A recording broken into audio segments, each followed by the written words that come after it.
Good morning, good afternoon, good evening. Hello, hello. Welcome. My name is Quinn Jacobson, and I'm happy to have you here whenever you're watching this. If you're watching live or not, later is fine too. And I appreciate Boguslaw and Chris and Bernadette being in here, and Jeffrey will be in here in just a bit. I love to have somebody to talk to and interact with rather than just sitting up here, and hopefully we can get a lot more going on here too. So that's what we're hoping for. I got my solar eclipse 2024. I'm a big blood donator, right? That's part of my existential dread. I just learned this. Part of my existential dread, I give blood. I've given a lot of blood. So that's my solar shirt I'm wearing today. Anyway, welcome. Hello, Chaz, Charles. Good to see you in here. I think we have something interesting for people to cling on to today. Remember last time I sent an email out about this video, and I'm going to jump right in here, and we'll just get going here. Share screen. Kind of show you what we'll do today. View, yeah. StreamYard. Let's kind of show you what we're going to do today. Not a whole.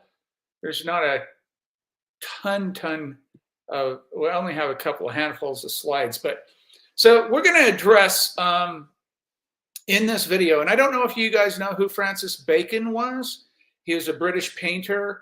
I just love. He's a guy. He's one of the artists that I was talking about last time that really embraces this idea of existential terror, death anxiety, and terror management. In his work, he addresses it. And we're going to look at a couple of his clips today, plus some of the other ones. But what I really love about his ideas around art and the purpose of art and why we make art is this idea, the quality of mortality. And that's really interesting. I hope you guys have given some thought to it, because we want to discuss this because it's fascinating stuff, I hope.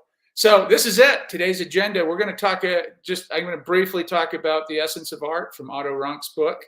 There's Jeffrey. Hey, Jeffrey. I hope you got registered. Good. And I'd like to, Jeffrey, if you wouldn't mind, let's do this. Would you mind just sharing a little bit with us what you shared with me earlier? Let me stop sharing. Let's go back to this for a second. Jeffrey, would you mind jumping in here and just telling us a little bit about what you just experienced? Because I love these live, real life examples of this. And Jeffrey's got a good one. You want to share that, Jeffrey? You mean just my take on the video, or no? Yeah, well, we'll get to that. But the DEI classes you went to, and explain what they are for people that don't know. Oh, the symposium I went to. Yeah, here I don't know. Yeah, there's different ways of calling it. Either it's for diversity, equity, and inclusion, or here they say EDI, equity, diversion, inclusion. It's kind of the same thing. And then what I heard during one of the symposiums was that they also call it as JEDI, as justice, equity, diversity, inclusion. So I thought that was kind of interesting. But anyway, I've never heard that. Justice included, which is kind of nice. Can you just tell everybody? So you work at a university, and you've been in the last couple of days. You've been into this diversity, equity, and inclusion training, or justice, equity, diversion, including JEDI. Tell us what that is, and then tell us what you experienced in those couple of days in reference to terror management and what you saw. Also, we were talking a lot basically about the power structure and about white supremacy and what most people thought of what white supremacy is. And usually it always takes the most negative aspect of it. I mean, as far as the extreme part of it, right? Like either the Nazis or the KKK and things like that. And talking about how most of it is, the whole idea of how we have these microaggressions towards each other and whatnot. But yeah, so a lot of the symptoms, if you will, was what we've been discussing. Yeah. But no one brought up about terror management theory. So I kind of brought that up a little bit. Oh, good. Like, huh? And now you know how I feel going around in the world talking about this stuff, and people are like, see, and Jeffrey just briefly mentioned this in an email. I said, wow, I want to take a couple minutes and talk to you about this. So the really interesting thing here is when you start getting these ideas in your head, and I want to address something Bernadette queried about as well too, and I want to do a little thought experiment with her if she's willing. Um, but when you start kind of accommodating and assimilating these theories, for me, it's always been, now I see in the world everywhere I look, every song I hear, every piece of artwork I look at, every time I'm around people doing something or watching them do something, all I can do is like, wow, they're managing their terror. They're talking about these things, but they're never talking about. I told Jeffrey in the email, I said, I know it's interesting, but nobody goes upstream to see where these DEI babies or Jedi babies are coming from, right? So it's that whole idea of watching something happen in real life, and you have a psychological understanding about it, and they're not addressing it. This is so frustrating for me now to watch a documentary, or like, and that's what I'm going to address today in this video we watch. Watch a documentary, or watch a piece, or watch an artist, or watch whatever, be around people, whatever, and they're managing their existential dread in real time, and you understand psychologically they are, but there's no way to communicate that because we don't. This is difficult enough. I struggle with this all the time on how to approach these questions and these theories for people, and I empathize with like Bernadette and possibly some other people that are just saying, I don't, what is this thing, death thing, what do you mean? I'm not afraid of death. I don't care where my artwork goes. I don't care, not any of that. And it's difficult, right? It's a difficult thing to communicate to people. And so that's what I've been working on a lot is trying to figure out how to do this. And then we put art on top of that, which makes it more complex. But I appreciate you sharing that, Jeffrey. Good morning. Glad to be back. Yes, thank you. I'm good to see you, Michael. I appreciate you being in here. So I appreciate that. Let's go over, and I'm just going to do a couple of things here, show you what we're going to do, and we're going to jump right into it because at the end of the day, this is what we're here doing. So auto rank, the essence of art, just to kind of set up, and then we're going to look at and talk about some of these video clips from the Creative Minds. Now, again, I don't care for that creative, whatever they called that video. It was kind of strange, a strange name actually, but I don't really care for kind of the context of it. There were some good elements in it, and I clipped some of those out, and it's from the Creative Minds. I'd never heard of the people before. The crew, they're British. He's British, and I'm sure you guys have seen that already or watched some of it anyway. So that's what we're going to do. Wonderful. Everybody knows who Nietzsche is, right? Nietzsche, 19th century kind of pessimistic philosopher. He said, you must have chaos within you to give birth to a dancing star. This is where all of this starts getting fuzzy, right? Everybody wants this creative genius that's mad, that's, struggling. And I want to talk to you about where this idea comes from. Now, I'm not saying it's not, it's absolutely false. There's some truth in it. And that's what we want to address is the truth portion of this. But we're going to bring it down to a consumable, more realistic idea here on what this madness or creative genius or mental illness or all these things we associate with being creative, what that actually is. And I think you guys already know what that is. So what's the essence of art? So when we talk about essence, like if you talk about what's the essence of an axe is to chop, usually wood. What's the essence of a tire? The essence of a tire is to roll on the ground. So what's the essence? We ask this question, what's the essence of a human being? And what's the essence of art? And so we want to talk about what is the essence of art? Let's talk about that just for a second. And this is the Ronk quote from the book Art and Artist. The essence of art, however, lies precisely in the concrete representation of the abstract. So this is where we have a great advantage over this unfulfilled artist or this failed artist, this artiste manqué that we talked about last time, Ronk that we talking about last time. He says Ronk Rank believed that art plays a unique role in human life by making abstract concepts tangible and comprehensible. That's what we do, and that's what Becker talks about, in the end of his book, The Denial of Death. And Becker totally relies on Rank for this kind of creative death anxiety stuff. And so we make something, we make something tangible, and if it's even if it's a live performance, a dance performance, or a musical performance, that's tangible. That's embodied there. That's making something tangible and comprehensible. He suggested that art has the power to give form and substance to abstract ideas, emotions, and experiences that are otherwise intangible and difficult to grasp. That's a big part of what we do is making that intangible and the difficult things more accessible. Art translates the abstract, such as feelings, thoughts, ideals, and existential concerns, that's the big one, into concrete forms like paintings, sculptures, photographs, music, and literature. By doing so, art allows people to explore and understand complex, often ineffable, the non-written, kind of not put down in words, aspects of human existence. For Rank, this ability of art to embody the abstract is its core essence. So for Rank, the ability of art to embody the abstract is its core essence and a fundamental aspect of its value to humanity.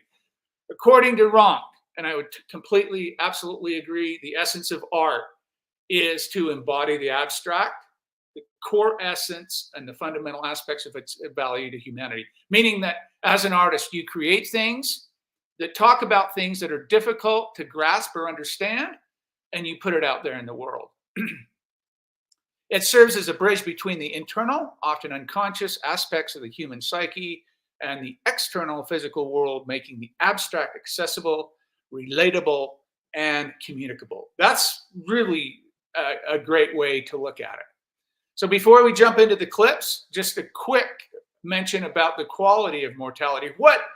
When you watched Bacon, did you even catch that in the video? Maybe it's way at the end. So if you didn't watch the whole video, you didn't see Bacon at the end, but it's from The Brutality of Fact interview or documentary that he talks about this quality of mortality.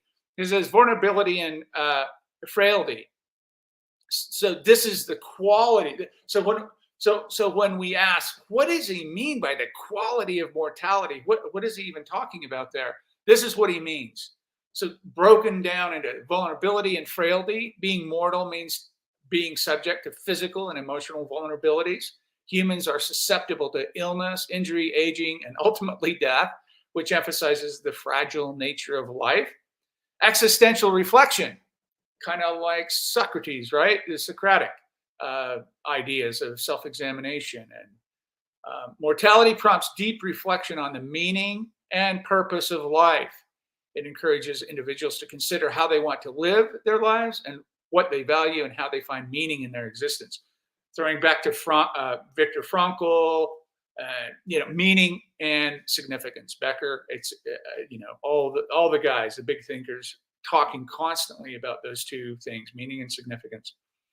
Legacy and impact, like symbolic immortality or literal immortality, or having something after you're gone. Here, awareness of mortality often leads people to think about their legacy and the impact they will leave behind. It inspires actions that contribute to something lasting beyond one's own life. We talked about that a lot. Legacy and impact, symbolic immortality, whatever you want to call it. Impermanence and change. Mortality signifies the transient nature of life. It reminds us that everything is subject to change, decay, eventually end, fostering an appreciation for the present moment and the transient beauty of life. Mortality shapes the human condition by instilling a sense of urgency, encouraging meaningful living, and fostering an understanding of life's transient nature.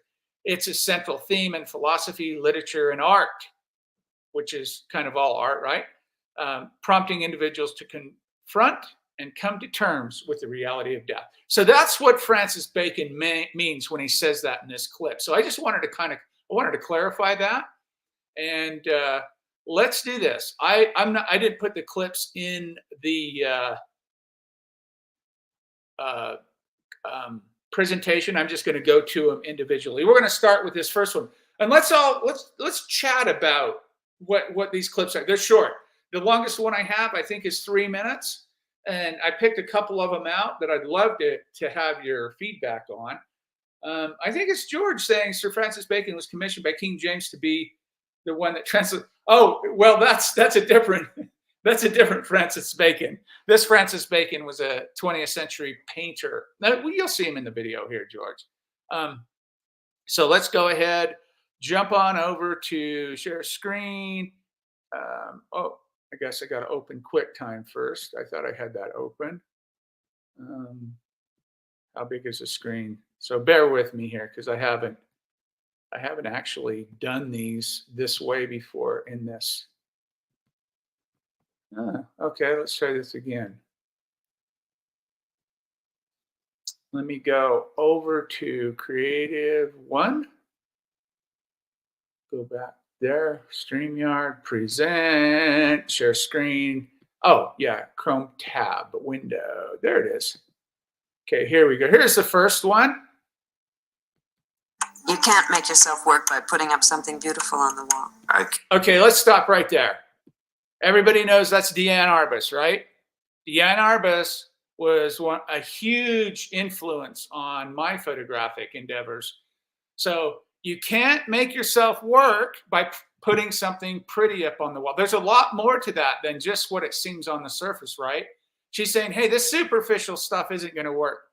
If you go out online today or in the world today, what you're going to see mostly are people emulating or copying or doing something that's probably been done at least a dozen times, if not more, using the same techniques, the same processes. If we're talking about photography, you see it all through wet collodion. I mean, go online and see, art isn't about making tintype pop-ups or copying someone else's work, or that's all good for practice or making some money or whatever you want to do. But Deanne's talking about something completely different here. So I just wanted to stop right off the bat when I heard that. It's like, oh my God, that's Deanne Arbus talking about what is valuable. Okay, here we go. Let me start it again. I'll let it play. This is 1:42. You can't make yourself work by putting up something beautiful on the wall. I can't embrace despair. It sometimes feels very attractive and sensible to do so. Truly, you must never listen to this. I know, Werner, I'm never going to. The more violently, more strongly you feel about life, the more strongly you must be aware of death. This is a video about creativity, struggle, and how some of the world's most notable artists often tie themselves to the more painful sides of human experience. I paint with my qualities and faults. Once I started looking at things as they are, I got very depressed. I think it happens. I think it's very normal for everyone. What is in this space is under my control. What do you think he means by, when I started seeing things as they are, I got very depressed? What does that mean? What? See, these words mean a lot to me in the context of listening to a creative person talk about their experience. He can't put, let me back that up. Let's listen to that real quick one more time. I don't even know who this artist is. I unfortunately, I don't know who this is. I'm assuming he's a musician, but I don't know. Let me back it up just a little bit here. Here we go.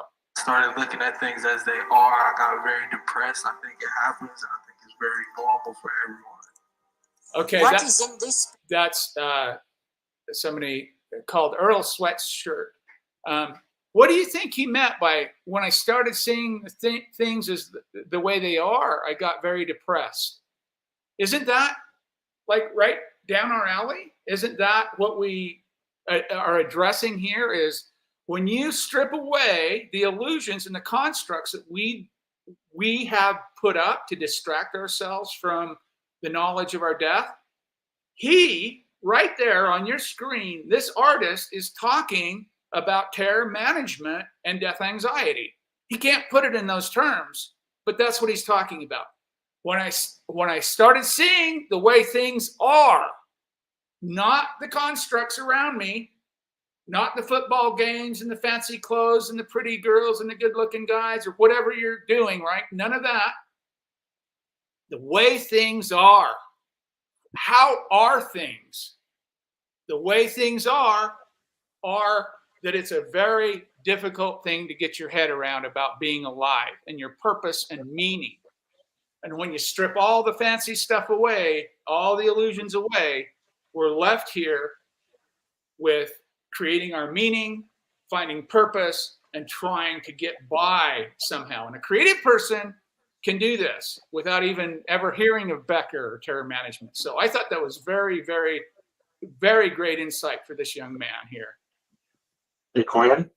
Handfuls. Yeah, So I started looking at things as they are. I got very depressed. I think it happens. I think it's very normal for everyone. What is in this space is under my control. We're going to be digging into stories of writers, painters, and musicians, trying to understand in a more full way why the creative life is so often defined by feelings of discontent, obsession, alienation, instability, and frustration. But here's the thing, you're terrible at this. You're no good at it. And we can answer that question for him, right? We can. Everybody here can answer that question for him. Why artists struggle with that? Because number one, creative people are generally more in tune with their existential concerns. Why am I here? What's my purpose? What am I doing? Blah, blah, blah. Secondly, they have a vivid imagination. Thirdly, the constructs in their culture are not satisfying them. They're not quelling their existential concerns. So they take on a creative life. They start making work on their own. I've only seen this show one time. I've never seen this. This a restaurant dude. The Bear here in America it's popular, I guess. I've only seen it once, but he's talking about pushing the guy here. Here we go. I'm going to back it up just a hair. Of discontent, obsession, alienation, instability, and frustration. But here's the thing, you're terrible at this. You're no good at it. Go faster, motherfucker. Keep going faster. Why are you so slow? Why are you so fucking slow? We're also going to cover salvation and how we can use creative work to step through limiting stories and make our life more adventurous, transformative, and impactful. The photograph is like her trophy. It's what she received as the reward for this adventure, just like some guy climbs Mount Everest, and he has a flag in his hand. And you see him there. Deanne has the photograph. Okay, where have you heard this before? I told you a couple of weeks ago, I was being interviewed at some point, some newspaper somewhere, something, I can't remember what it was. I told them, and I make this statement in my work as well too. I always say the art happens in the experience, like making, if I'm doing portraits or whatever I'm doing, right? Get in the flow. I make portraits, landscape, make any kind of photograph. And then what I consider the art is that experience of actual physically doing that. And I consider the plate kind of the residue of that. So I understand that completely what Deanne Arbus was poking at here. Very, very powerful. Very powerful. Let me go to the next one. And we'll do as many of these as we can. Let's talk about hypersensitivity. And this is another big area in an artist's life. And I think everyone here can probably relate to this in the sense of what that feels like, about having existential concerns. And let's see what happens here. Part 1. What on earth are you all running from?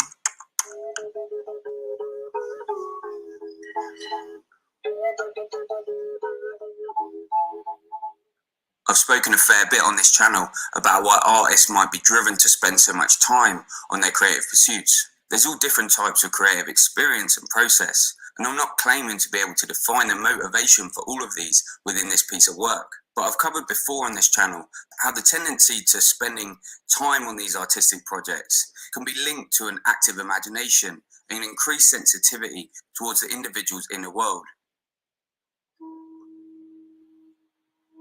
With this verbiage sounds like he's taking it right out of Becker and TMT, right? Just directly right off the pages, but it's never mentioned, never talked about, never mentioned, and probably not fully understood even in the depth that he's gone. But anyway, I have so many comments on this stuff. Social anxiety disorder, like I was diagnosed years ago, and hypersensitivity. Like with that kind of thing, isolation is not good, but I feel most comfortable being isolated. So I spend 95% of my time by myself. Yes. But the other side of it is, it's that same hypersensitivity that makes you a great artist. You know, it's like my therapist said the same thing. It's the truth. Like, it's the truth. It's a balance. It's like, it's a blessing and a curse. Yeah. It's harder to be in the world, but that's the gift. Well said. That's beautiful, right? We can relate to that. And again, please let me clarify that we're not talking about commercial artists. We're not talking about weekend hobbyists. We're talking about people who have existential concerns, philosophical, spiritual, religious, however you want to put them, concerns about existence, and they're creative. And they see issues, they see problems. Most creative people have deep, deep concerns about something. Whether they can articulate them or not is another story. But most artists are sensitive or hypersensitive in this case to a lot of these issues in life. So the big 5 personalities ideas he'll talk about next here, and openness. Isn't this interesting that the highly active creative imagination, openness, all these things that we've talked about here are coming up in this video, and it's good. Let's watch this one. In order to dig a bit deeper and form a background model to understand all this, I wanted to bring in the well-cited 5-factor model of personality. This framework breaks human personality traits into 5 areas and aligns a high scoring on the area of openness as a signifier for creativity. Bear with me here. This is what I was afraid would happen if I didn't have them in the show, but we'll get it. Okay, here we go. Let me start that over. In order to dig a bit deeper and form a background model to understand all this, I wanted to bring in the well-cited 5-factor model of personality. This framework breaks human personality traits into 5 areas and aligns a high scoring on the area of openness as a signifier for creativity. It will be ignorant and exclusive to try and frame creative thought or work to a single type of human group. But this model does give some way of recognizing the personality traits that when in our nature or when acted upon and developed might be more likely to lead us towards putting that artistic work within the center of our priorities.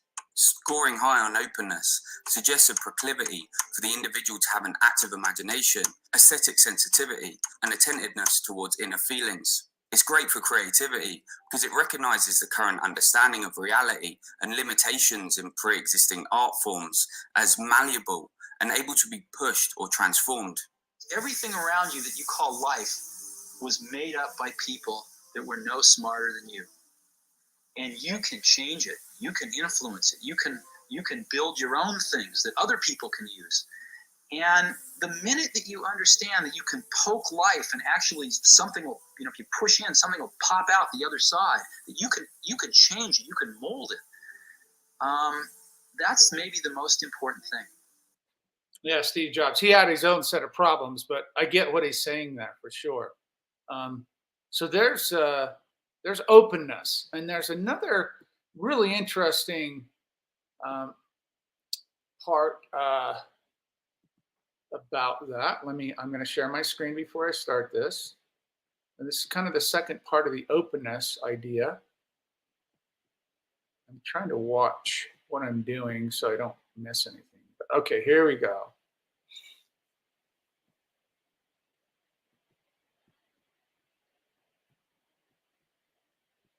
But as well as the positive aspects of openness, an individual who sits within that state more often might feel less stable, experience a more fragmented and questioning sense of self, and not get so much comfort and pleasure from normal everyday life and the stable background tone on which everything else is laid down. Taking a close look at what's around us, there is some sort of a harmony. It is the harmony of overwhelming and collective murder. And we, in comparison to the... Okay, that's Werner Herzog. You just heard him say overwhelming and collective murdering, right? Let's listen to that again. Let's Overwhelming and collective murder. And we, in comparison to the articulate vileness and baseness and obscenity of all this jungle, we, in comparison to that enormous articulation, we only sound and look like badly pronounced and half-finished sentences out of a stupid suburban novel, a cheap novel. I love Werner Herzog. If you don't know who he is, he's wonderful. He's a big-time existentialist for sure. He's very Beckerian right there, right? He said, here's nature, here's the jungle, just an absolute chaos of murder and mayhem and just, and there we are. It's very Beckerian, existential dread, looking at these things in life and not being able to deal with them because of our human condition. Let me share this out again here. Let's go over to creative craft. Oh yeah. Let's do crafting and let's do this one. So is anybody ever online and they see, like say on social media, because that's the only thing we really have to gauge right now. If you're on social media and you see somebody post a photograph or anything, whatever it is, a piece of artwork, and usually the first questions most of the time are, what kind of lens did you use on that? Or what's your lighting? Or, what kind of collodion did you use? Those kinds of craft questions. Listen to what they talk about in here. People think I come down on people that are just absolute gas, right? Gear acquisition syndrome.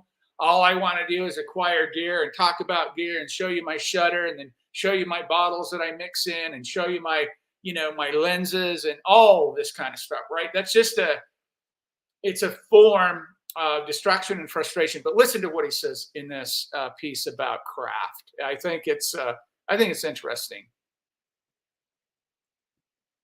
It's also in this turning away from some of the comforts that other people might find in life that we can encounter the creative process as a therapeutic safe space and a moment in the day where the artist can escape from some of the more confusing or uncertain experiences of reality that they might live, to enter a world in which, with the application of craft, they can attempt to master and express themselves in the way that they feel is true or valuable. So with mastering craft, they feel like they found a way that they can truly express themselves. But here's the thing. You're terrible at this. You're no good at it. Go faster, motherfucker. Keep going faster. Why are you so slow? Why are you so fucking slow? So this drawing that I am going to do now is obviously stem from a fear. Everything stems from a fear. So I am going to everything stems from a fear. Listen to these words they're using and what they're saying and what they're doing and talking about space and what's comfortable and what's okay and how I feel psychologically secure, find equanimity there. The really important stuff. Louise, she has some very OCD tendencies and it shows in her work. indicate my space, and I am going to put inside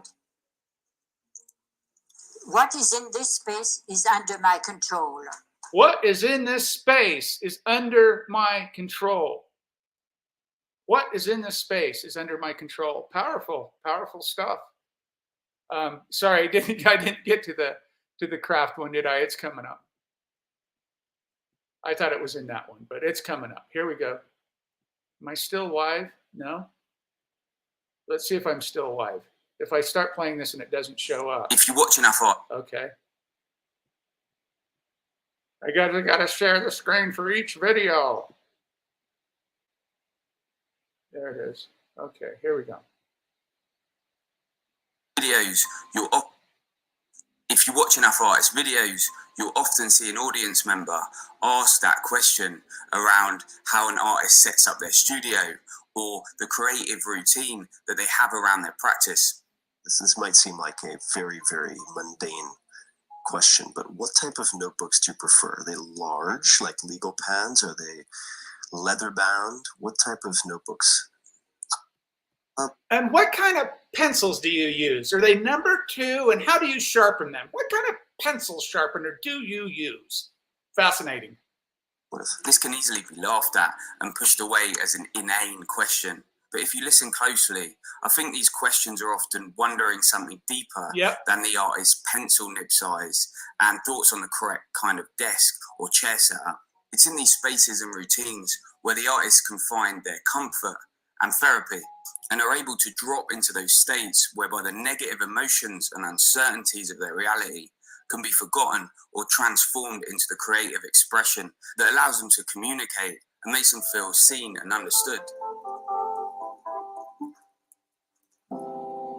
It's nice to not have to talk to describe how you're feeling.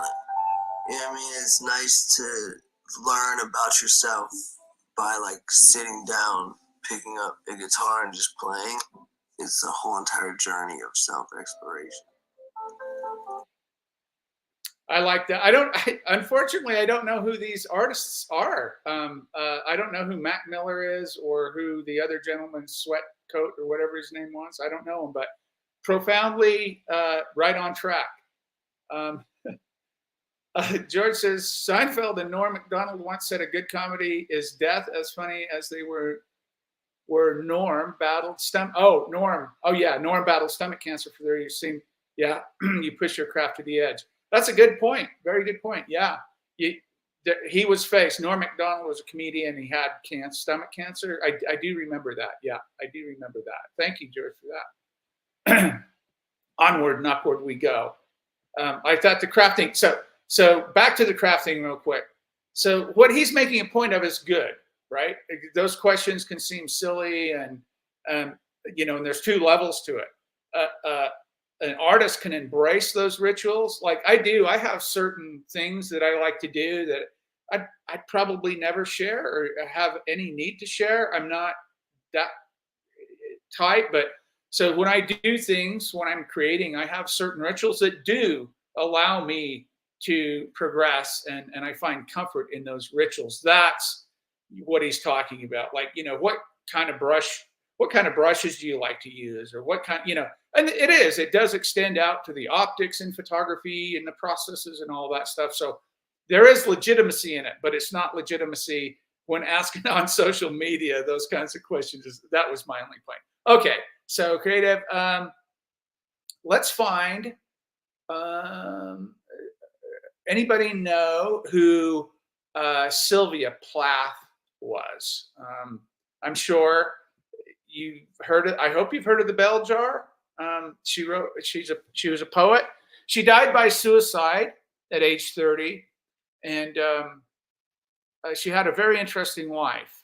She seems so much older than her years. It kind of blows me away every time that I think about this. But here's Sylvia Plath.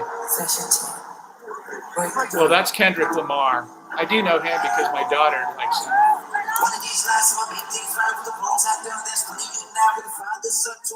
Can you say, are there any themes which particularly attract you now as a poet, things that you feel you would like to write about? Perhaps this is an American thing. I've been very excited by what I feel is the new breakthrough that came with, say, Robert Lowell's life studies, this intense breakthrough into very serious, very personal, emotional experience, which I feel has been partly taboo. Robert Lowell's poems about his experiences in a mental hospital, for example, interest me very much. These peculiar private and taboo subjects, I feel have been explored in recent American poetry. I think particularly of the poetess Anne Sexton. They have a kind of emotional and psychological depth, which I think is something perhaps quite new, quite exciting. So she has, right there, she's grasping at the very nature of what she's interested in, and it reflects her mental state as well too. And so right off the bat, she's saying this other poet is writing these poems about experiences in a mental hospital, these very taboo subjects and other ideas. That's what we're really talking about. We're talking about the ultimate taboo topic, death, right? The unresolvable question of death. We can't do anything about it. And we always want to do something about things. We want control. Like Louise said, what's in this space is under my control. We crave control. So, and we can't have any control over death. We don't know when it's coming. We don't know when it's going to happen.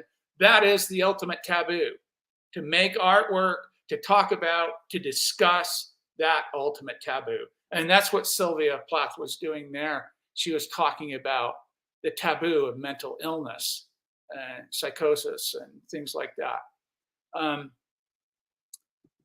Let's jump in here and go right to the heart of the matter here. I think, let me see. I don't have these exactly down, but no. Somehow I just opened Spotify, sorry. Here we go, present. Okay. I won't do this again. I'll embed these things if I ever do this again. When you started showing, I think your work attracted an enormous amount of attention. Okay, this is Francis Bacon. This is from The Brutality of Fact. You should see that documentary. And if you don't know who Francis Bacon is, he's not alive anymore, but this 20th century painter, look him up. Do a little bit of study on. He is like a primo example of an artist that understands what they're dealing with as far as death anxiety and the ultimate question of death. Which is a very ambivalent kind, and I think the ambivalence was expressed. Let me start this again. You have to really grasp what he's saying here. Let me start it again. When you started showing, I think your work attracted an enormous amount of attention, which was a very ambivalent kind, and I think the ambivalence was expressed most clearly in something written by that great Bloomsbury voice, Raymond Mortimer. Ah, if only Mr. Bacon would paint us a rose. I love this. In other words, you were a wonderful painter, but why did you have to have all that morbid subject matter? Well, about why doesn't he paint a rose? A rose also is very mortal. When you see a rose, this beautiful rose that in a day or two is dying, its head is falling over, and it's withered. So is there a great deal of difference between a rose and my subject matter, really? It's just a difference of, it's only a difference of subject matter. All this discussion might be able to boil down to the simple statement: in order to do their best work, the artist must aim to put something of the truth of their experience onto the page. Of course, then, there are some people whose experience is defined by a sense of peace or knowing about the world, maybe due to particular things that have happened to them or ideologies that they live within. So when they approach the page or pick up an instrument, maybe it is that peace, knowing or satisfaction that's going to be expressed in that truthful way to them. But for a lot of people, displaying that satisfied or purely peaceful state may be more likely to fall into a turning away from their truth and lack the power of real honesty or the possible. Do you hear what he's saying here? He's talking about the very essence of saying, if you're in touch with your mortality, if you meditate, if you understand that your life, you're finite and that you're going to die, you're more in touch with that. And what he's implying here, these bucolic English countryside, these paintings, these landscape paintings, they're he's implying that they're not quite in touch with that side of their psychology. Bernadette, did you have something? I'm sorry. Here, sorry, unmute yourself there. Sorry. It was a bug. Oh, it was bugs. Okay. Bug. Sorry. Fair enough. No problem. Yeah. If anybody wants to jump in here, just unmute yourself and jump in. You just interrupt me. But check it out. I'm going to back it up a little bit, and I want you to really listen to his words, deconstruct them, listen to them again, because this is the stuff we miss. God, we live in a world where our attention span is like a gnat. And I don't know if it's from this stuff and clicking around and doom scrolling. I don't know what it's from. Our diet? I don't know. Something is making us really block so much of this up. Maybe it's the topic. Maybe it is the subject matter. I don't know. But anyway, Chopper, hey. Chopper says, feels like the chasing of one's meaning and existence of life is sometimes a worry over time. Always. Time of one's life and limited time for experiences. Exactly. And here's the thing, Chopper. I don't know if I'm going to be here next week. I don't even know if I'm going to be here this afternoon, right? I could hit my head fall over, hit my head and be gone. So yes, time, when you're present to this and you get to my age, 40 years old, 38, you really start paying attention to time. So yes, good point, Chopper. Here we go. Let's listen to this one more time. Because this is, he's talking about the very thing we're doing, the very essence of these videos are death anxiety and terror management. This young gentleman is talking about, he doesn't know it, but he is. That's what I love about this. I love that idea. So let me back it up just a bit here. Oh, there's Francis talking about, what's the difference? A couple of days? Between a rose and my subject matter, really. It's just a difference of, it's only a difference of subject matter.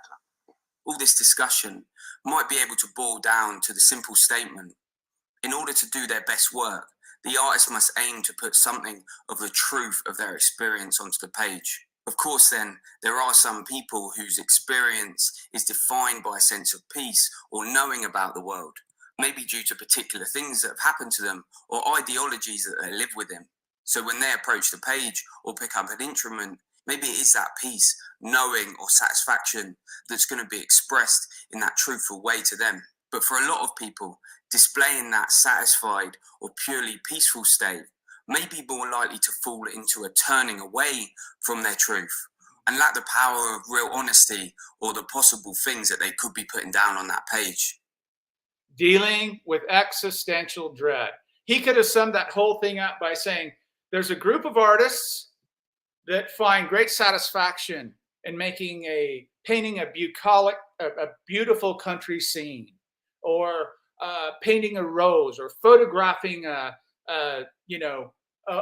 woman in recline, or whatever you're doing, right? Peaceful, really nice, inviting stuff, right? Easy to consume, easy on the brain, easy on the eyes. And then he goes on to say that then there's this other group of people, and he pans out on that image of Deanne Arbus's baby crying. And he says, and for a lot of artists, that's turning away from the truth. And it is. It's turning away from the truth of your mortality, the truth of your limited time, your truth of looking at the illusions around you and relying on those rather than forging your own path and bringing something into existence that hasn't existed before to raise conversations about existential concerns. Hey, Quinn. Yes, please. Stop. Dog, sorry. Can I tell you guys something that happened to me this week? Please. Just actually yesterday, and yeah, I won't. Okay, so remember, Quinn, I've told you in a couple emails how I've been really blocked with a lot of stuff. You remember that? Yes, I do. Yeah, that I've been blocked artistically, and I've had a really hard time getting started with the photography, which again, so yesterday, I sat down and I was so determined to just draw something.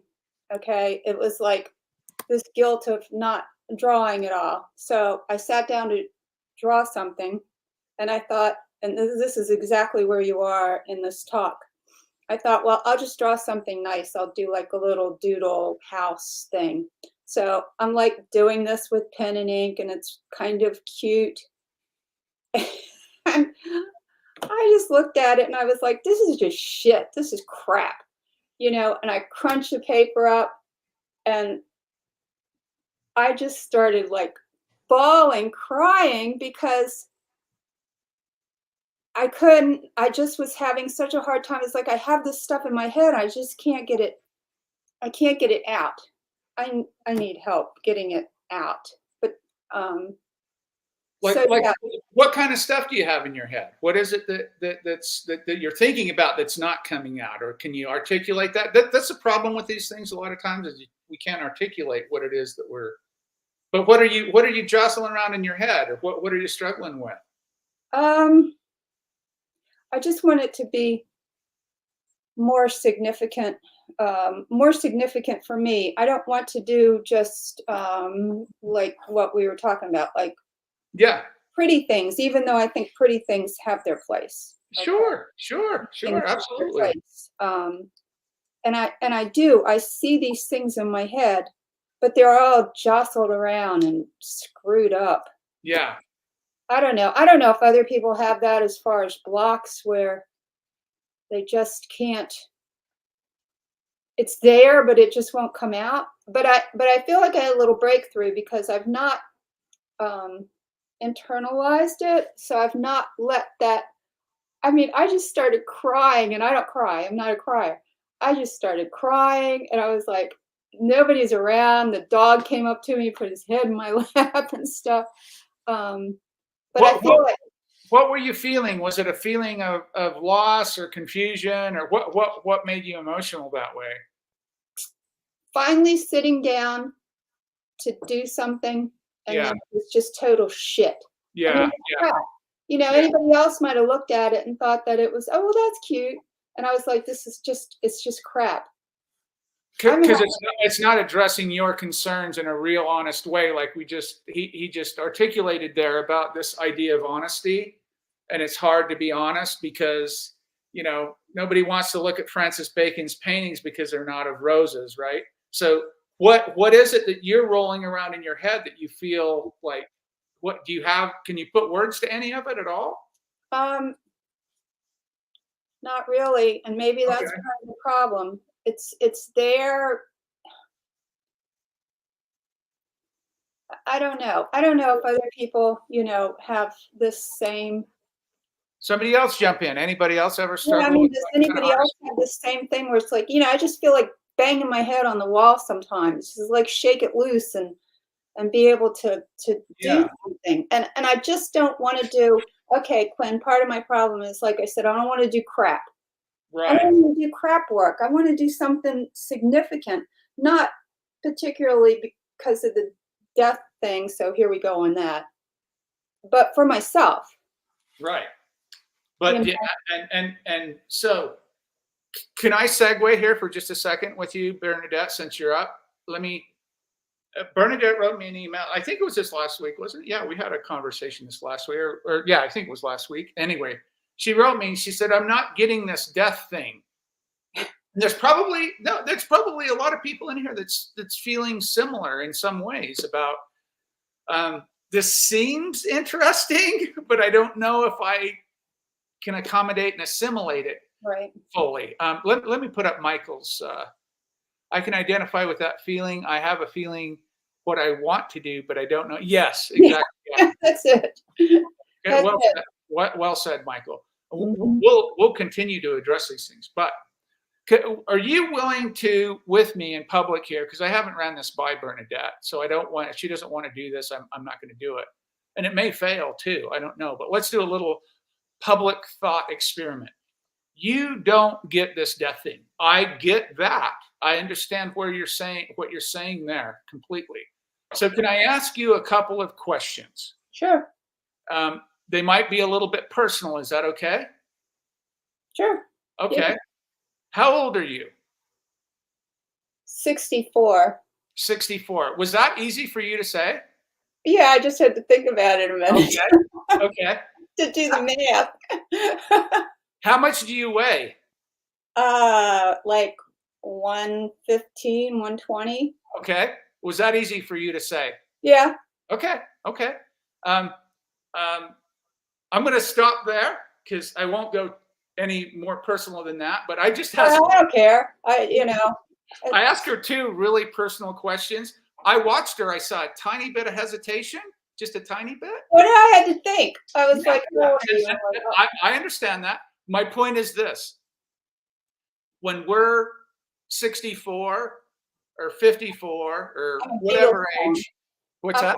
I'm a Beatles song, so I'm happy. Okay, there you go. That's the way to tie it in. When I'm 64.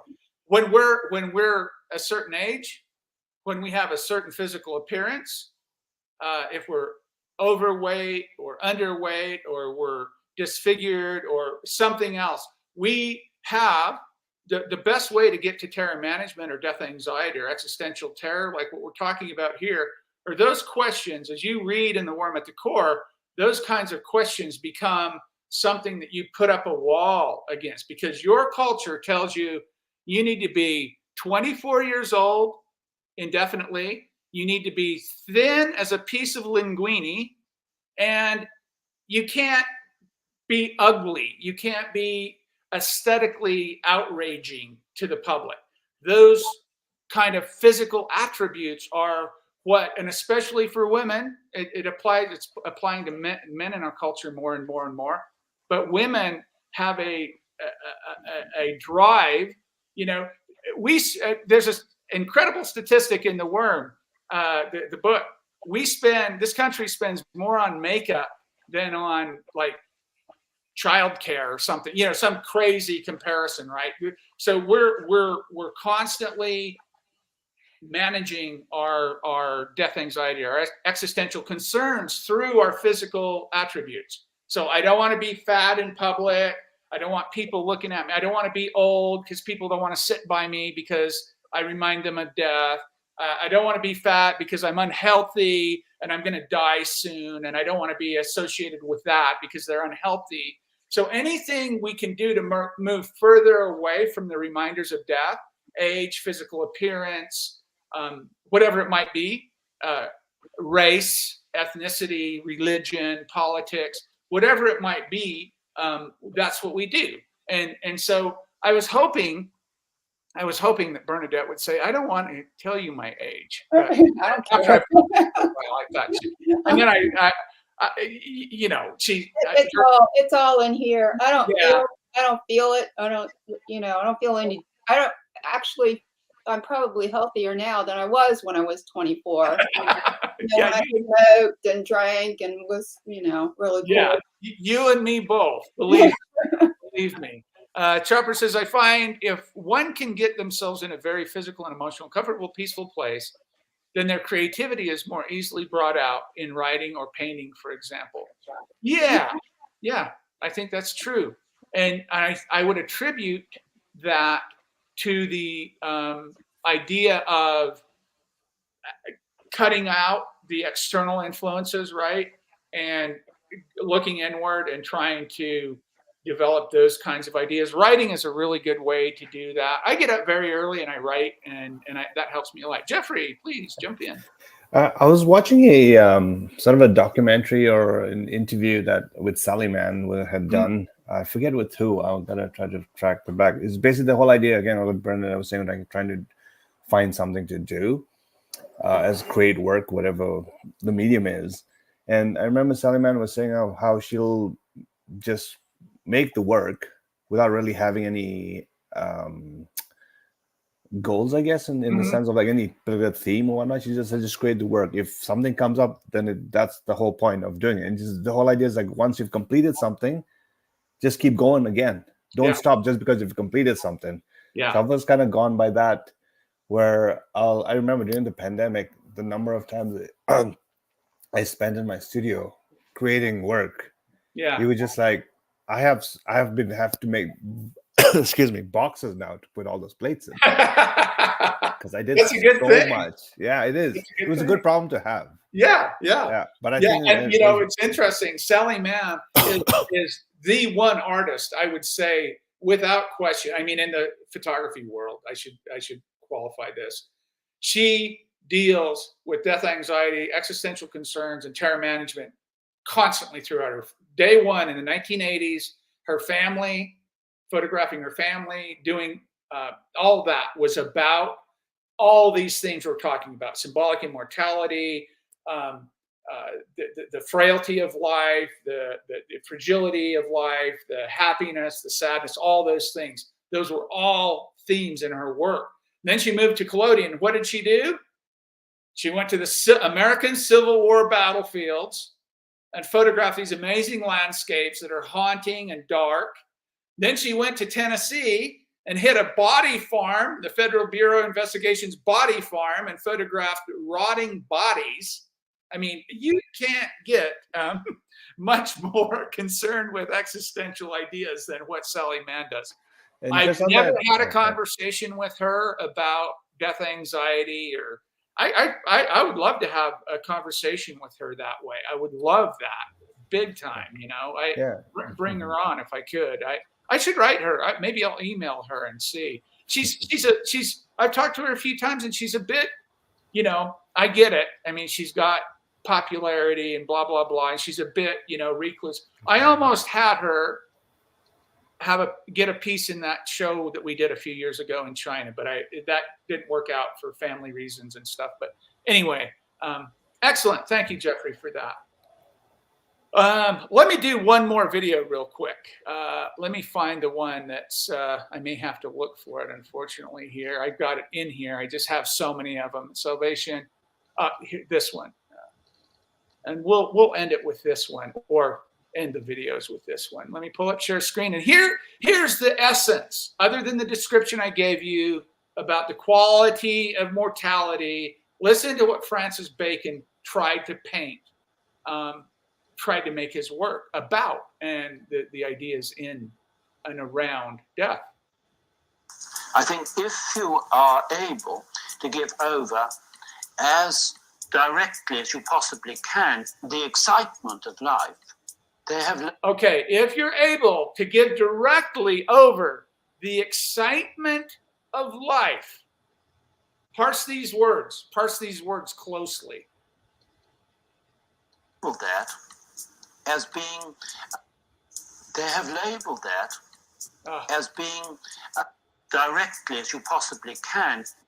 To give over as directly as you possibly can the excitement of life. They have labeled that as being a horrific side. I try to make it as what is as intensely real as I can for myself.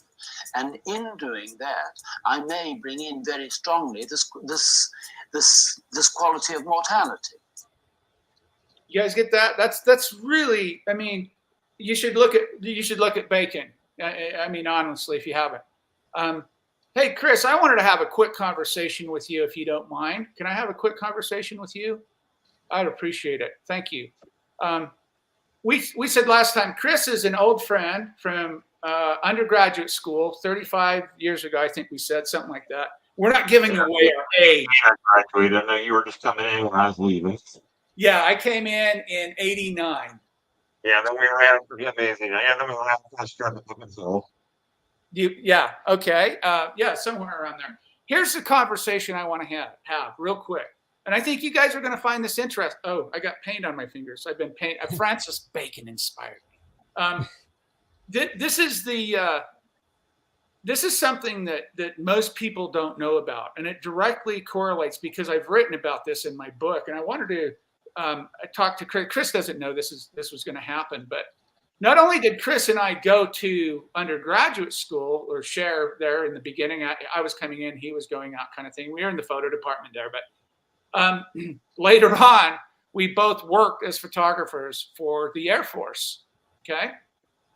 So Chris, I stayed a little longer than Chris did, but one of one of the duties as a photographer, they call that a base photographer, right, was to go out and photograph suicides, murders, accidents, dead bodies, all kinds of nasty, horrific stuff.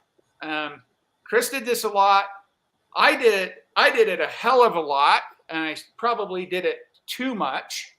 But do you tell us what your thoughts on this were, Chris, when you went out to so we'd have to carry this beeper for 2 weeks at a time. So there it is, laying on my bedroom counter or my drawer, chest of drawers or nightstand in the middle of the night at 2:30 in the morning. It goes off. Security police calls. Is this the photographer? Yeah, this is the photographer. We got a suicide, a gunshot wound to the head, and here's the address. And so you go up there, you get on scene. There he is. There's the body. There's the bullet casings. There's the weapon. There's the blood. There's the splatter. What was your experience, Chris? I would love to hear you talk about this. The first night I called out literally was 2 days. Oh, actually, excuse me. The first one I got called out was a big helicopter crash out of Antelope Island. There's still a big memorial out there. And that was kind of like, I just had to stand back and take it all in. But I mean, we had 10 souls on that craft that went down. So first it was kind of odd. And then we started getting more, we had a rush, I don't think rush was the word, quite a few on base. It just seemed like one a month for a little while. There is some major issues. So, at the time, I didn't think it affected me that much. But now I look back.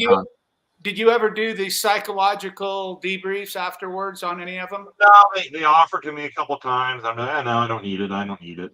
I did the same thing. The same thing.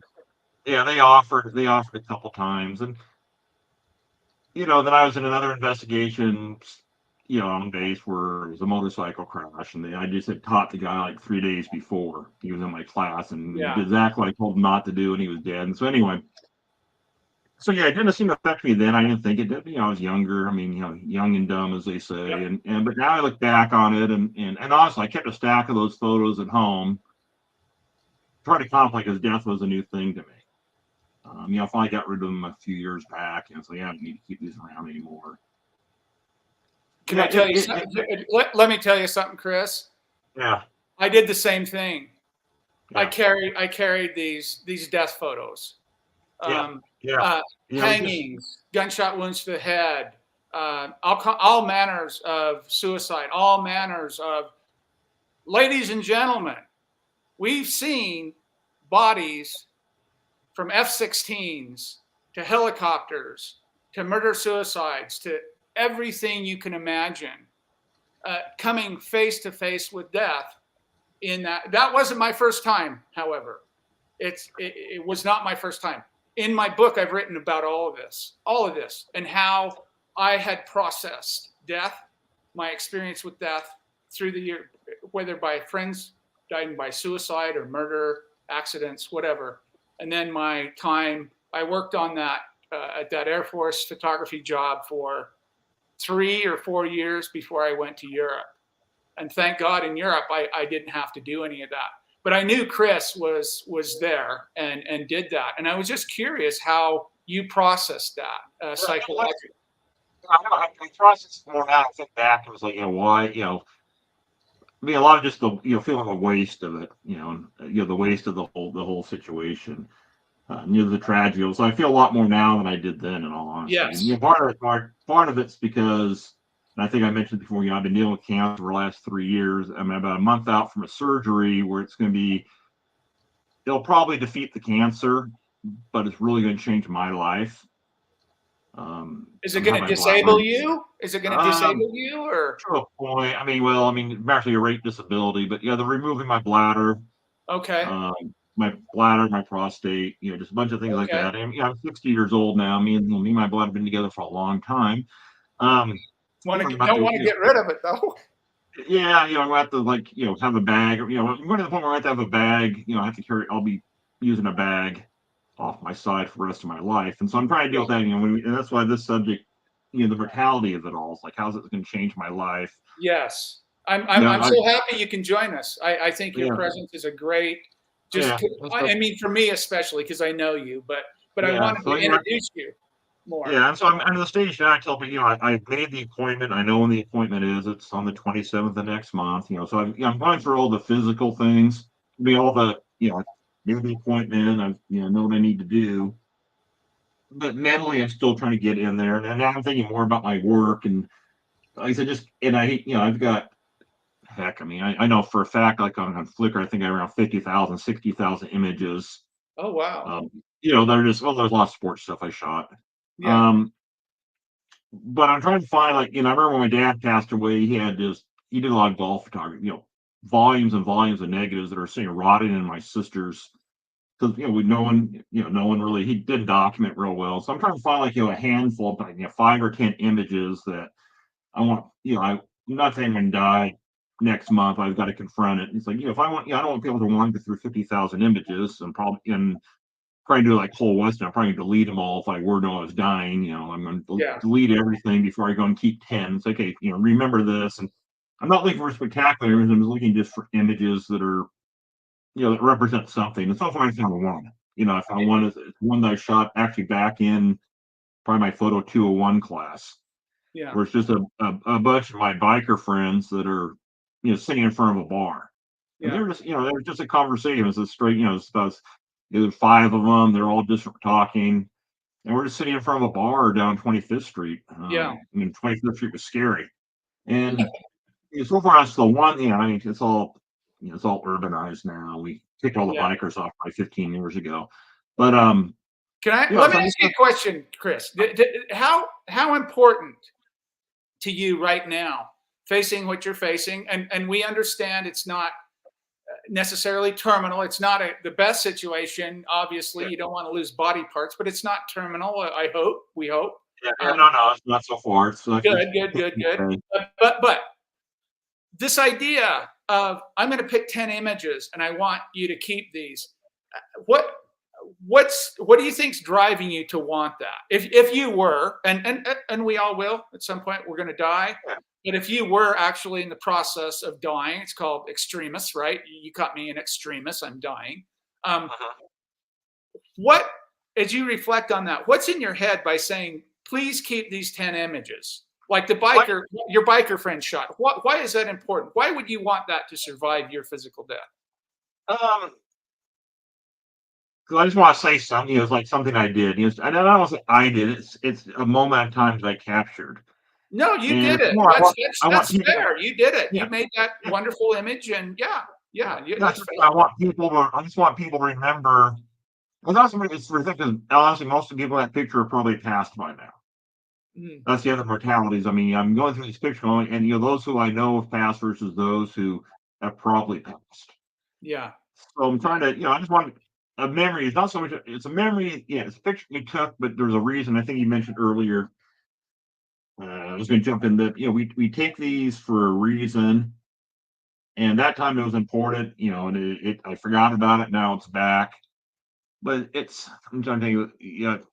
I hadn't better thought about earlier in this conversation, but it's okay. You're fine. I just want something left behind, not so much as saying, "Oh, look how great I was," but just remember, time and place and what was there, and that's what we're trying to capture. I mean, I just want to say, hey, here's a little carve out. I took it doesn't mean that it's great because I took it, but it's just great because who's there. So I just want those remembered, and everything else is trivial. I mean, there's just certain things that we're saying that I want people to know. Yeah. Well, Becker, thank you for sharing that. Thank you for sharing all of it. But Becker, this is how Becker would answer it. And it really resonated deeply with me when I first read this and deeply thought about it, actually. But Becker would say this, and there's nothing in the pejorative or nothing bad about this human behavior, the psychological behavior we have as human beings. We have this, we're born in a place and a time, not of our choosing. We're given a name, not of our choosing, a gender, a body, not of our choosing, none of that.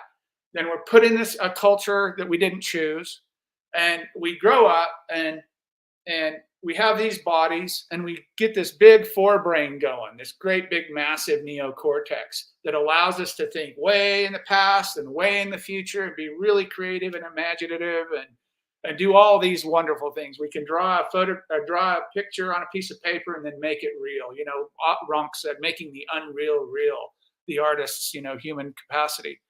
And so when Becker talks about this great big forebrain, and this wonderful thing we can do with our brain, it's just incredible. Human beings are incredible creatures. And then we look at our body, and then we start to see our body go gray and wrinkly and weak and sick, and we can't deal with that. We're like, oh my God, my body is, he says, you know, to be standing in nature and then to think about the cosmos and then to end up back in the ground as worm food. We have a tough time processing that in the frontal cortex in our brain. We want to survive. And we know we can't beat death. We're all going to die. So what's the next best thing we can do? We can have immortality, either symbolically or literally.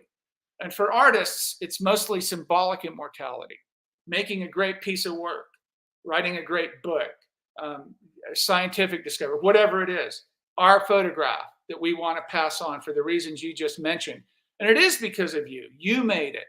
You're here. Why do you think those handprints are on the caves of 40,000 years ago in France? Hey, we're here. We were alive. We existed, right? That's what they're doing. That's the drive we have. And that's what drives us. And Becker was spot on with this. And then you jump up to Solomon and Greenberg and Pazinski, and you read The Worm, and there's all the evidence for it. And it's just a powerful, potent conviction about existence, about existential concerns. So I appreciate you sharing that. And I know I've gone over again, but I wanted to share, not to get personal about photography that we've done. This was directly related to death photography, and we both experienced a lot of it. I did it for several years. I should have gotten the help for that, right? I should have gone to those debriefs at some point. Some of those things that I'd gone out on are still haunt me. They still echo in my head. And as I get older and death becomes closer for me, I reflect back on them. I see, you know, dead bodies and everything else. Jeffrey. I was just wondering if now, if in the, I guess that was the Air Force, you said, right? Yeah, we were on the Air Force Base. Yeah. So do you think they've made it mandatory now for those debriefs? Because with the way the current things are, right? Like we're trying to be more sensitive to a lot of things. Right. And like that's for people's mental health and whatnot. I wonder if they're making more, if they're making it mandatory now. Yeah, that would, I hope they would, but as a civilian, you know, we weren't in the military, we were civilian employees as photographers. Yeah. And so it's really tough a lot of times to force civilians to do anything that way, but you're probably right. That's a great point. Yeah, somebody should probably look into that. But I remember, I want to share one thing real quick about one that I went up on. It was about 4 or 5 o'clock in the afternoon. It was weird. I'd just gotten off of work and I got a call, and there was a death by suicide in the barracks. They call them barracks, or not barracks. They call them dorms in the Air Force, not barracks. There was a death by suicide in the barracks. And first the dispatcher told me, security police told me that it was knife. First it was to the neck, and then next it was slit on the arms. And so I got there, like I tried to gear up a little bit. You know, if there's blood, and I've been on scenes where it's just absolutely covered in blood and brains. And so I tried to gear up a little bit, and I got there, and there's this young man laying on the dorm floor, dead. And the coroner and the medical examiner and everybody's there doing their thing, and I'm photographing. I know what I need to get. You know, I'm photographing his hand where he just had a stamp from a club the night before. The ligature, actually, it wasn't bloody. Why I was pointing that out, he hanged himself. He got on the door and he hanged himself. So I had to photograph the ligature mark on his neck. I had to photograph everything on his body. They tried to resuscitate him. And then I went over, his computer was on, and I went over to his computer and I photographed the note that was on his computer, and I opened up the info on the Word document. He'd been working on that suicide note for 400 hours. 400 hours he'd sat there typing. So I don't know how many months or how many, maybe a year or two he'd been contemplating this. These things have deeply affected me all my life, and I'd never had found my preoccupation with these ideas until I found Becker. That's why I'm obsessed. That's why I'm obsessed about this stuff. The phone number. Chris is giving me the phone number on the picture. That's good, buddy. I appreciate that. One more thing. Chopper, my grandmother developed film back in the 20s and through the 40s. Very cool. And developing, printing those accident pictures are what drove her out of the darkroom and hand coloring the same national park image and over again. Expound on that for a second, Chopper, because I'm interested. So my grandmother developed black and white film, or developed film. It would, probably black and white. I doubt agfachrome, but could have been. Developing, printing those accident pictures are what drove her out of the darkroom and hand coloring the same national images over and over. To explain that to you, I'm not sure I understand it. I'm goofy. Anybody get that? I'm still here. Very interesting. Explain that comment, would you, Chopper? I'm going to let them. I think it's Chopper. I think so, because she could handle the car crusher. We had bunches come through the lab one time for reproduction, and they're pretty gory. Like people were killed on. Thank you, Chris. I'm not even thinking about commercial products. That's where my head is. I'm off in la land. Yeah, they were pretty. The red. I don't remember if you saw Red Asphalt when we were in driver's ed back in our school. That was always the big movie we had to watch. But yeah, I think as you said, she just. Yeah, remember that was a classic. Have to find that on YouTube somewhere. Anyway, that's why I kind of take it. There's been times you just get. Remember whenever I quit doing the photography on base, it was probably 5 years before I picked the camera up again. And it wasn't so much; it's just everything piled in there. Just you just got to find another outlet, somewhere else. But that's exactly.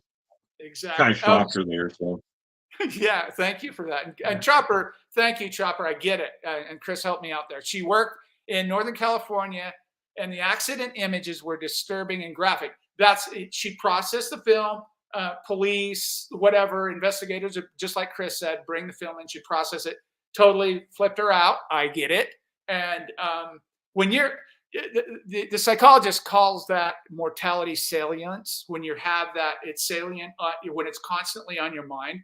When you're constantly, death is constantly in front of you. And sometimes it was for me, and the military as well. It happened to me in the military as well, too. And I write about that as well.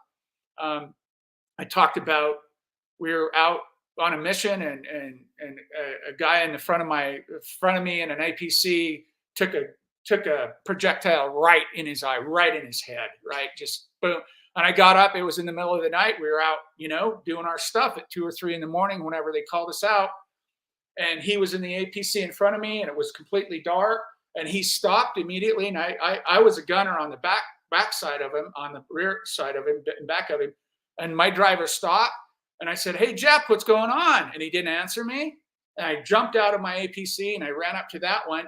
And I got up. I reached on the APC. They have these handles, these like rebars on to grab them. And everything was all slimy. I said, "Man, did you blow diesel or what's going on here? You had some kind of mechanical malfunction?" And he's like that. And he's in the 50 gunner cal position. He's in the machine gun position like me. And he's like that. And I'm, "Jeff!" And I pulled him up, and he's got this great big projectile sticking out of his right eye. And I turned my red flashlight on. That's all we had. And I see, then I realized that's not diesel, that's blood. And I'm covered in blood. So I called the medevac. 2 or 3, literally 2 or 3, 4 minutes maybe. The medevac's in there, and he's out of there, right? And here it is, 2 or 3 o'clock in the morning. I'm covered in blood. I have no way to wash off. I was in his blood for a couple of days, right? So yeah, Chris Card. It makes me think of Sally Mann's book, her series called Body Form. Exactly. Yeah, we were just mentioning that. That's good, Chris. Sally Mann is a great artist to look at if you want to look at, especially wet collodion work.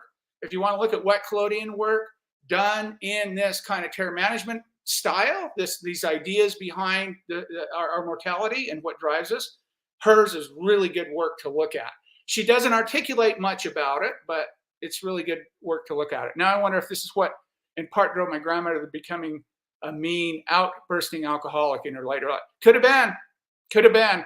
There are things psychologically, and I know I'm always saying that we're going to end this after this, but I'm talking to Sheldon this week, and if I can get him on next week, Sheldon Solomon, we'll ask about this particular question. We'll ask about, since we've laid it all out now, I've never made that public before, and I'm sure Chris probably hasn't either, but that had to do something to us psychologically. And there's a lot of people that when they're exposed to death, just it doesn't work very well for them psychologically. I see things as they are, and I started getting really depressed. Remember that artist in the film? Seeing things as they are, meaning, wow, I'm going to die. Oh my God, I'm going to actually die. That's what he meant by that. I have phobias of kitties. Okay, that's cool. I got you. Okay, ladies and gentlemen, I appreciate everything you're bringing to this. I love this today. This was wonderful. Yes, please. Can I ask just one thing? I know you're over, and everybody probably wants. It's okay. People can hang if they want. They can check out if they don't. That's fine. Because I'm always grappling with the whole death thing, and like what Chris was saying made me think about this, where he was talking about his. Sorry. See, they don't like death talk. Where he was talking about his 10 images. Okay, yes. So like when I think about that stuff, I look at my situation. I'm an only child of an only child, and I have no children. So sometimes I feel like I don't give a rip about anything that I have. It can all just go away. So I'm wondering if, like, the people that are here with us, if they have family, like I know you have your wife and your daughter. I just don't have any family. It's pretty much me and those guys. Do you think that makes a difference in how you view producing something to leave it behind? Does that make a difference? I think it does. I think you're right, Bernadette. I think there's a place that we can look at my wife and my daughter, the two most important people in my life, right? And oh, by the way, too, what is today? I didn't even mention this. The 10th of August, when we had our show on the 10th of August, that was Jeannie and I. We just celebrated 34 years. We'll be together 35 or 36 years. I don't know what it is, but yeah, thank you. So yes, when you're with people, and our daughter's 32. So when you're with people that long and that close, you become, intertwined, so to speak, psychologically. And so, yes, I think, I don't know, but I think I'll die before Jeannie. I may not. I'm presuming that, but I don't know. And so for me, my concern now along those lines is, yes, especially for our daughter, I want to leave some kind of legacy. I want her to know who I was, what I did, and be not necessarily, like Chris was saying, not necessarily for my ego engorgement, because I'll be dead, but for her encouragement to find meaning and passion and wow, look at what he did. He was really passionate about this. He really loved to do this, and blah, blah, blah, and so that's a little bit different. It is symbolic of mortality. And this project that I'm doing now, this whole death anxiety terror management thing, that is just so compelling to me. I just feel like I'm doing that just to, I don't know if I want my name even stamped on it. I don't, anything that I do anyway. I just want people to know about it, especially artists. So I do think that makes it. Yeah. Yes, Chris, I will. I will. Thank you. So, ladies and gentlemen, I appreciate that. Thank you so much for everything. It's always, I never know what's going to happen when we come in here, and I'm super excited to get people interacting, because this can just be an open forum. There's no agenda. We just want to talk about things and be friends and have fun. So, okay, ladies and gentlemen, thank you again. Come back next time. Next time, I'll send you an email. Next time, if I don't get Sheldon on, which he's supposed to contact me the first of the week, if I don't get Sheldon on for next Saturday, we're going to jump in to that video with Sheldon, the conversations with Solomon about war. And this is a topic that I can speak personally to and directly to, and I would love to have a conversation with you about art, creativity, and the reasons to go to war. And we know there's a lot of cultural work made artistically around these ideas. And today, Ukraine, Russia, Middle East, all that stuff. So we can talk about that. Thank you so much for joining us. Come back next Saturday and we'll spend an hour or an hour and a half again, and we'll have a conversation, okay? We'll talk soon. Ciao, ciao. Bye-bye. Well, just real fast. You ever seen one of these? Yes. That is awesome. Yeah, I ran across two of them a couple of years back. Those are cool. But a kerosene-powered safe flight. Those are so cool, man. What a great piece of decor right there. Yeah, I don't know how to use it, but I'd probably run out of oxygen in the dark room or something. Or if you're working in collodion, blow yourself up. Yeah, exactly. Number one cause of death in the 19th century, explosions. Mainly due to I was drinking the mercury developer, but No. Collodion and ether, highly flammable. And then number two, cyanide. Drinking the cyanide, taking a hit off the cyanide when they thought it was booze out in the field. I'm thinking like those for collectors. I got two of them. They're like, I think one of them is awesome. fire. The kerosene-powered safe flights. I thought they were that's cool, man. Yeah, hey, thanks for letting me share that about. Oh yeah, not a problem. Yeah, I knew you'd be open. I know you enough that I knew you'd be open to chat. Yeah, I probably should have gone for this. I remember one colonel was a particularly bad one we went on, and she's like, it was right before they were doing the riff in the photo lab, and I was scheduled to go literally 3 or 4 weeks. So, and I went on. I can't remember, the particularly gruesome one. And she's like, "Oh, do you want therapy?" I'm like, "Nah, I want my job back. That'd make me feel a lot better about life than ripping my ass." Yeah, every time I came off of one the next morning, usually, right, because they're in the middle of the night normally. Everyone I came back off of, unless it was a jettison fuel tank or something innocuous, they'd say, "Yeah, psychological debrief. You want to help?" Yeah, I'm good. I want to go to bed. I want to go home and go to bed. If I'm trying to think, the first thing I got told out on was that helicopter crash in Antelope Island. It was the first time, and it's like a 10 dead bodies in front of me going, "Oh, this is," it's like, yeah, yeah. I went out on one with those F-16 pilot. It tripped me out to see those bodies, and especially there was one dude, this F-16 pilot. I couldn't believe it, because this was back in the day, right? This dude. He was laid out on the autopsy table, and stainless steel. Yeah, you remember those, right? Yeah. Oh yeah. Stainless steel autopsy table, and he was covered in tattoos. He had great big Japanese body tattoos from his waist down his legs. It was unbelievable, man. Unbelievable. Yeah, we saw some stuff. I mean, you saw more in combat. I just saw it there, but.